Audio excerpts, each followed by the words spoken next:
Welcome to the Eastern Oregon District Roundtable for January 2014. Happy New Year to everyone. I'd like to start out with some announcements. The first announcement is after the fact. Our winter camp training indoor portion occurred on Saturday the 11th at North Powder School. For your convenience, we will be holding it at the same time in the same location next year, that being the second Saturday in January at the times and location noted. Our Friends of Scouting campaign will kick off with our annual Friends of Scouting breakfast held in Union County on Wednesday, February 5th. Packets for units for your family Friends of Scouting campaigns will be ready to pick up at our next roundtable. Klondike will be held on the 21st and 22nd of February. Please make plans to attend. Make sure your scouts come prepared. Any scout that comes in a manner that is unprepared, that is likely to put him in a dangerous predicament, will be sent home. Any Cub Scout units who will be holding their blue and gold banquets and Pinewood derbies in the next couple of months, please let me know. I like to attend as many of those as I can. Friends of Scouting is family campaign recognition levels are changing a little bit this year. Unit award levels will be an average per family contribution. In the past, it was an average per scout. This benefits the unit if there is more than one scout in the same family in your unit. So that makes it a little easier if you do have such a situation. For the Eagle Unit Award level of $150 per family, you will receive a ribbon for the unit flag, free rank advancement patches through the end of the year, 10% off of Boy Scout camp fees from our camp partners, and 10% off of Blue Mountain Council day camp fees. Your unit can also use the Randall Martin Scout Ranch right here in our own council for free. That facility is located near Pilot Rock. For those units that reach the level of $100 per family, this will be our Life Unit Award level. You'll receive the free ribbon for the unit flag, 5% off of day camp fees, and no fee to use the Martin Scout Ranch. Units reaching the FOS Star Unit Award level would be $75 per family. Will receive the ribbon for the unit flag and no fee to use the Martin Scout Ranch. Here is a list of our partners for the discount at Scout Summer Camp. Those would be camps operated in the Cascade Pacific Council, Inland Northwest Council, Mount Baker Council, Pacific Harbors, and Crater Lake. To qualify, troops must make their reservations by the 28th of February 2014, that's coming right up, with a $500 deposit and achieve the Blue Mountain FOS Eagle Award level, meaning they need to be turned in. All monies and or pledges to donate need to be turned in by the 30th of April 2014. So make sure you pay attention to those two specific dates so you don't miss out on that opportunity.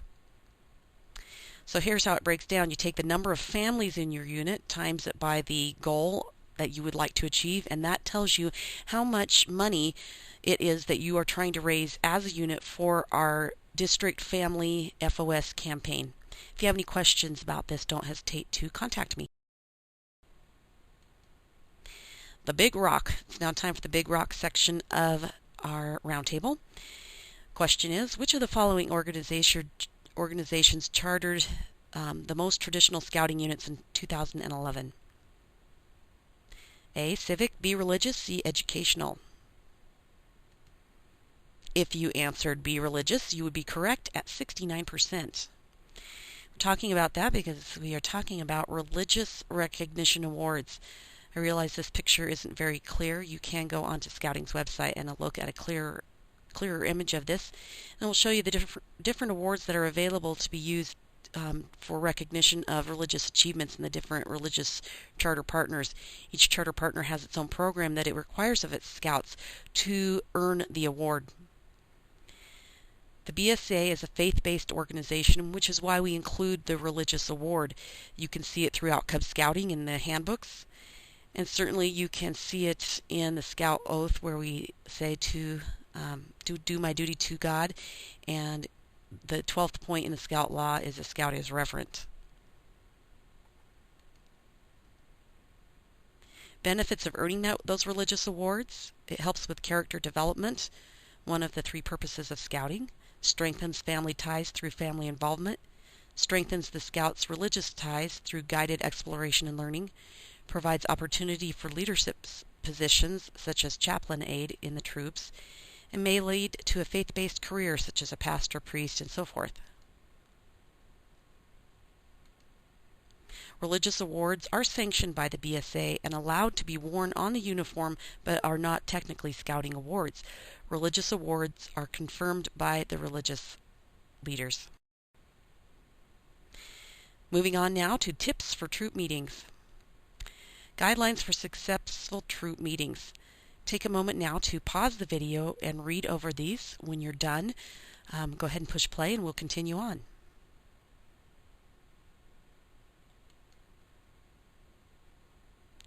Here are the 7-step troop meeting plan.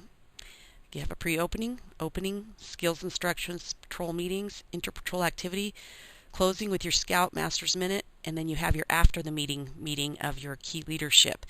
If you follow these simple 7 steps every time, the Scouts will get used to it. They'll know what to expect. You'll find that your Scout troop meetings run more smoothly and efficiently, and in a more organized manner. You'll get more accomplished. That after the meeting looks a little something like this. You ask the following questions. Did we accomplish a purpose? Was the meeting fast-paced and fun? Was the meeting well attended? Did we do something new and different? What worked well? And can we do it again? If you remember the simple concept of stop, start, continue, you can use that for a follow-up to any meeting. It doesn't just have to be troop meetings, and that will kind of accomplish what you're trying to do here in evaluating your troop meetings. You ask yourself, what do we want to stop doing? Because it's just not working. What do we want to start doing and make our program better? And what worked well, what do we want to continue to do? So just remember, stop, start, continue, and you'll do just fine. Boy Scout interest topic this month is Webelos to Scout transition. As those Webelos get old enough and ready to move in troop, you can help out with that. I'm going to read you the following scenario. I am a Webelos den leader. 2 months ago, the den was invited to attend a district Scout event with Troop 123. I told the Scoutmaster we would be glad to be their guests. We have not had any contact with the troop since the invitation. It is now Wednesday, and the event is this weekend. We have not heard from the troop as to what to bring, where to meet, or the fees. I called the Scoutmaster to find the answers to these questions. He told me that because they had not heard from the den after we had accepted the invitation, they decided we were not going and made plans with a Webelos den in another pack. What broke down here? How can I keep the boys in the den and their troop parents enthusiastic about joining the troop? You think about it, after something like happens, why would the Webelos from that pack want to come and join your troop? So obviously communication is important, and never assume anything. Make sure that you take care of your Webelos guests. What would you do to prevent this situation from occurring again? Perhaps when the invitation is extended, make a plan to follow up with the details of when, where, and how much money. Here are some ways that you can help, or at least some questions and points you can think about as you strive to help with that Webelos to Scout troop transition. Please go ahead and pause the video at this time. Read over these questions and statements. Think about them. When you're done, please push play to resume.